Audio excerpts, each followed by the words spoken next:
Lucas Van Dyke was a quiet single father working as a night janitor at Luxora Corp, a towering empire of innovation and billion-dollar deals. By day, he took care of his 5-year-old daughter, Emma. By night, he swept the hallways of power. He didn't speak unless spoken to, and nobody cared enough to ask. To most employees, Lucas was invisible. But one Thursday evening, that changed. As he scrubbed the marble floors of the 32nd floor, the executive wing, his old Nokia rang. He glanced at the caller ID and instantly picked it up. Josh Hatch? Got hekgoed med J.E. Heef Juff J.E. Milk Jejevan. Yes, sweetheart. Are you okay? Did the teacher give you your milk? A melodic voice answered back in Dutch. It was Emma, calling from her babysitter's house. Lucas's tone turned soft and fatherly as he reassured her he'd be home soon. Unbeknownst to him, someone had stopped to listen. Standing behind a glass door, billionaire tech heiress and CEO of Luxora, Amara Lentz, paused in her heels. She'd come up for a forgotten laptop, but now she was frozen by the gentle rhythm of a language she hadn't heard in years. Her late mother was Dutch. That accent, Lucas's cadence, it sounded like home. When Lucas turned around, he nearly dropped his mop. I didn't know anyone else here spoke Dutch, Amara said, stepping closer. Lucas looked down awkwardly. It's just me and my daughter. It helps her feel close to her mom. There was a silence. Amara's eyes softened. You're full Dutch? My parents were. I was raised in Rotterdam. Why are you? She stopped herself, choosing her words. Why are you here, cleaning floors? Lucas didn't answer right away. But Amara, for some reason she couldn't explain, wanted to know more.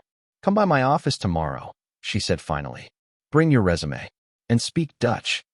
Part 2, a job offer. Or something more. Lucas hesitated all night. He had no resume, no degree, just a past he wasn't proud of and a daughter he'd do anything for. But Emma's words from the night before echoed in his head. Papa, maybe one day you can work in a shiny office too. So he showed up the next morning, still in his janitor's uniform, holding a printed sheet of outdated work history. Amara greeted him herself, coffee in one hand, a hint of a smile on her lips. They sat across from each other in a glass office that overlooked the city. So, she said, switching to Dutch, tell me about yourself.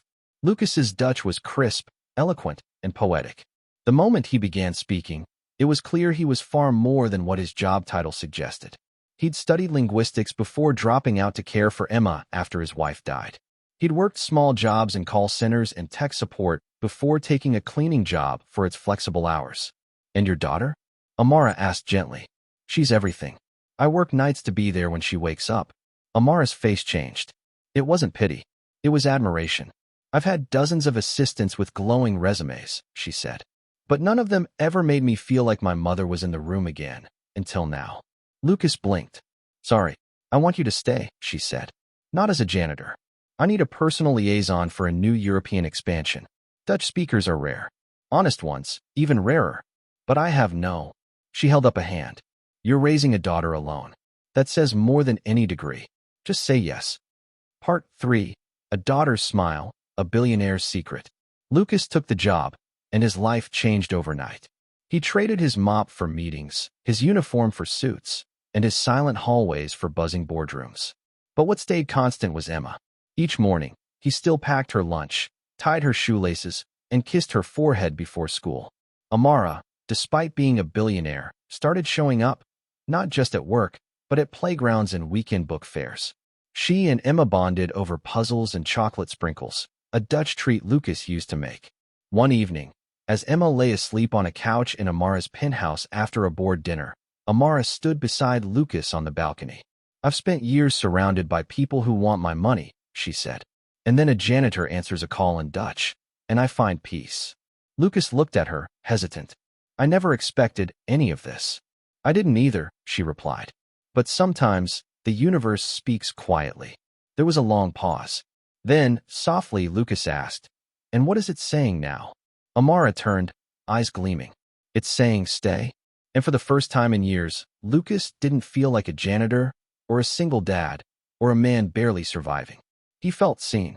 And in that moment, between a billionaire and a once invisible father, something new began. A partnership, a family, a future.